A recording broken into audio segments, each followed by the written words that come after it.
အားလုံးမင်္ဂလာပါရီယာဟော်ရချာနယ်ကနေပြန်ကြိုဆိုရပါဒီနေ့ဗီဒီယိုမှာတော့ကျွန်တော်ဘာလို့မှလဲဆိုတော့မနေ့ကတော့ကျွန်တော်တင်ခဲ့တဲ့ဗီဒီယိုမှာ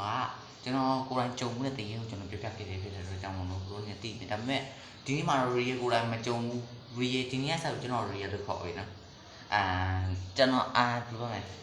ကျွန်တော်ကိုယ်တိုင်မကြုံဘူးပဲနဲ့သူများပြောပြတဲ့တရားကြောင့်ရီယာပြောပြပြီပဲโอเคဒါဆိုရင်စလိုက်ရအောင်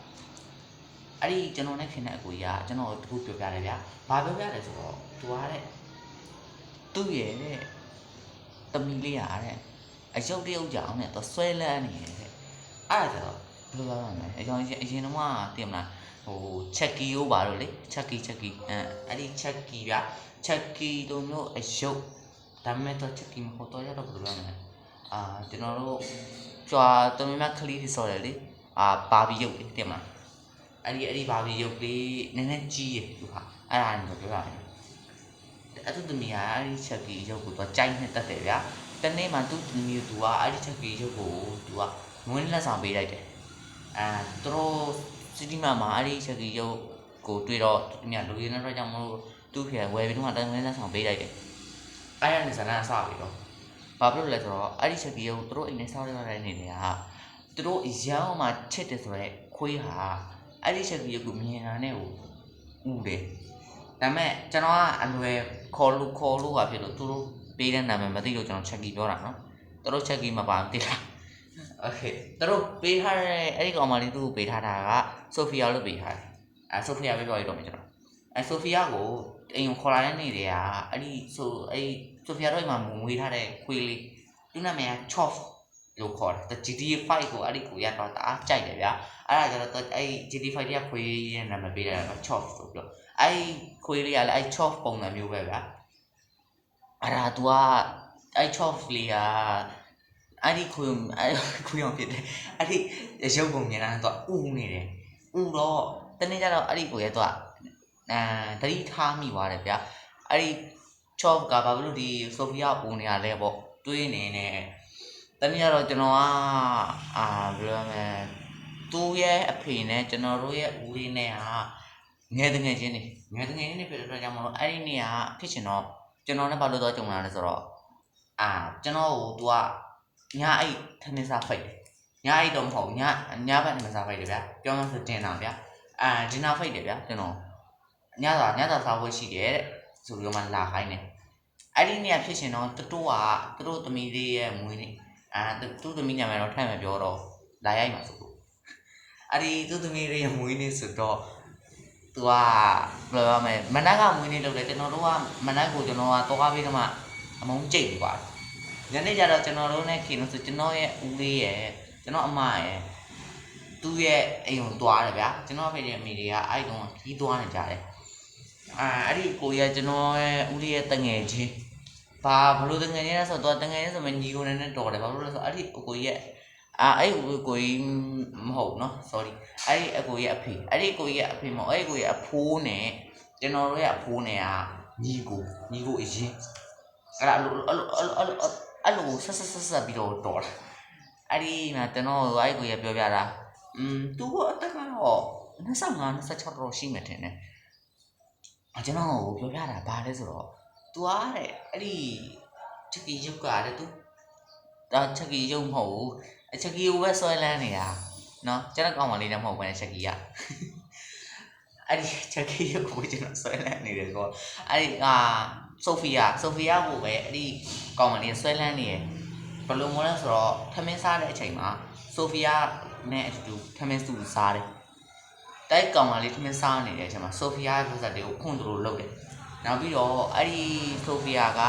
အရင်တော့အဲ့ဒီ top ကိုတော်မှသူချစ်တာသူ့ရဲ့လောမယ်တငယ်ချင်း buffrant တယောက်ကိုတော့ချစ်တာဗျာဒါပေမဲ့အဲ့ဒီချက်ကီအဲ့ဒီချက်ကြီးကိုဆွဲနေတယ်အဲ့ဆိုဖီယာရောက်လာတဲ့နေရာစပြီးတော့မှအဲ့ဒီ chop ကိုသူကပြစ်ထားအဲ့ဆိုဟိုလိုမျိုးတော့ပြစ်လိုက်တာမဟုတ်ဗျာပြန်မဟော်တော့တာဗျာဘယ်လိုပြောမလဲအစ်စ်မြအဟောင်းမြွားတဲ့ပုံစံမျိုးဒါပေမဲ့အဲ့ဒီချက်ကီကိုသူကတအားဆွဲလန်းပြီးတော့အဲ့ဒီမွေးနေ့ဆောင်ပေးလိုက်တဲ့သူ့ဖေကမွေးနေ့ဆောင်ပေးလိုက်တဲ့ဥစ္စာကိုအတင်းရုံကျွေးတယ်အဲ့ဒီထမင်းတွေကိုစားတော့ရှင်အဲ့ဒီချက်ကီရုပ်ကိုသူကဘေးနားမှာထားပြီးတော့ အဲ့ဒီချက်ကြီးရုပ်တဲ့တစ်ဆက်ထဲမင်းနေတယ်ဒါမှချက်ကြီးရုပ်ကခြားရတော့ဗျာချက်ကြီးဆိုချက်ကြီးပြောရတော့ဘရိုဆိုဖီယာမှလိုက်ပါနော်အဲ့ဒီဆိုဖီယာကိုသွားကျွေးတယ်ဗျာကျွေးတော့အဲ့ဒီဆိုဖီယာကသူ့ကိုဘာလုပ်လဲဆိုတော့အဲ့တနေ့မှာလေအဲ့ဒီကောင်မလေးအိတ်နေတယ်မှာဆိုဖီယာကအဲ့ဒီကောင်မလေးရဲ့ဘေးမှာလာပြီးတော့မှထားတယ်ဘာလို့လဲဆိုတော့ည7 နာရီ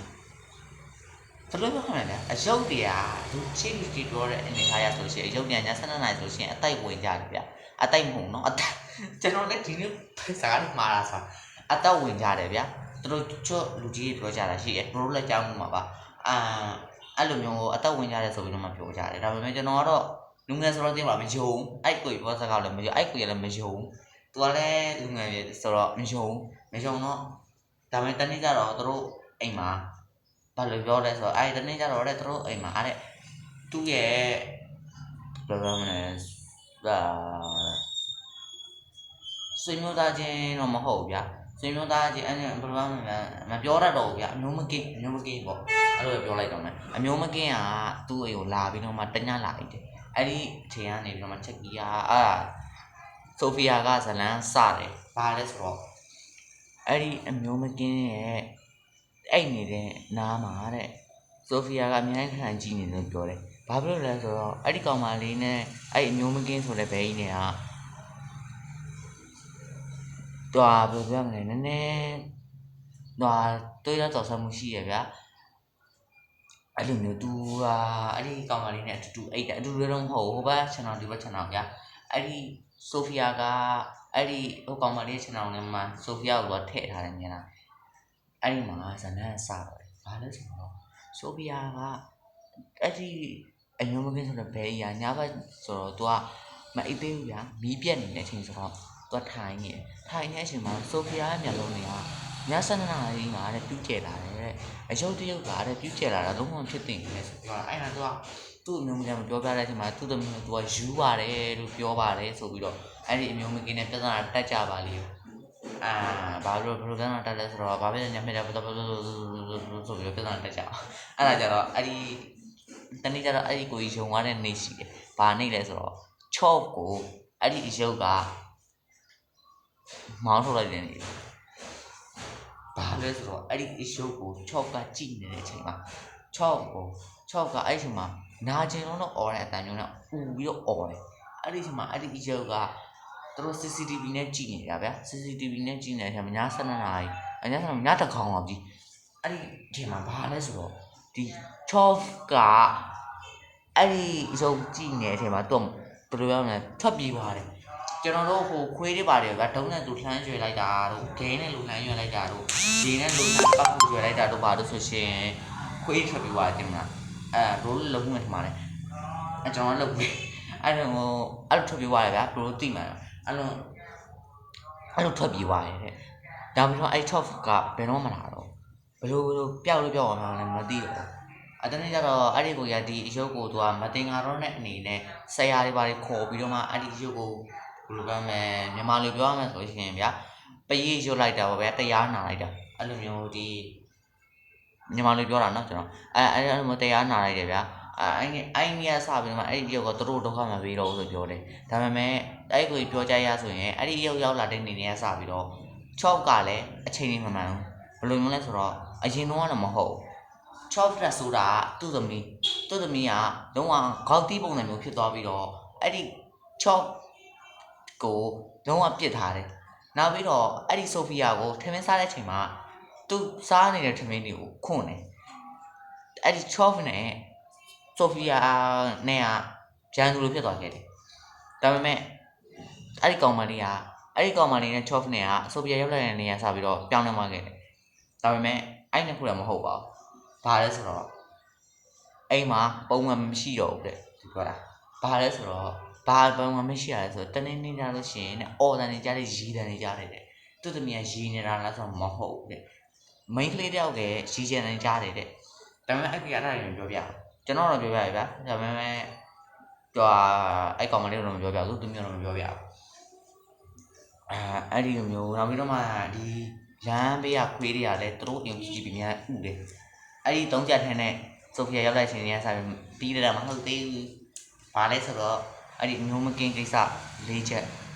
နောက်အစိုးရလုံးအချက်ကဘာလဲဆိုတော့တိုးအိမ်ရဲ့စီးပွားရေးတွေကတလက်ဟောကိုကြာပါတယ်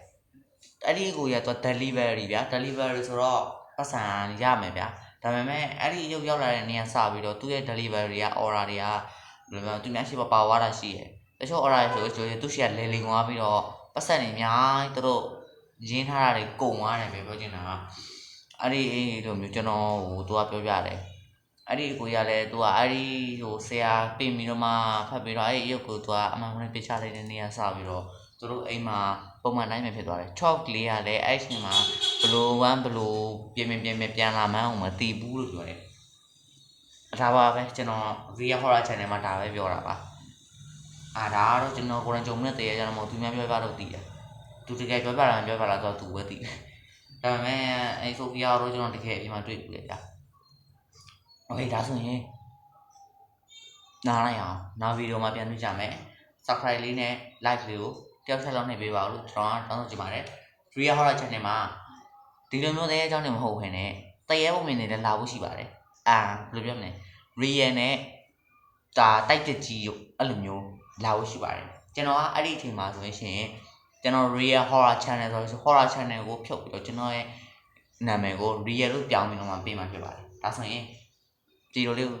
ကြားလိုက်ကြရအောင်အားလုံးတက်တာနောက်ပြီးတော့ပြန်တွေ့ကြမယ်ဘိုင်ဘိုင်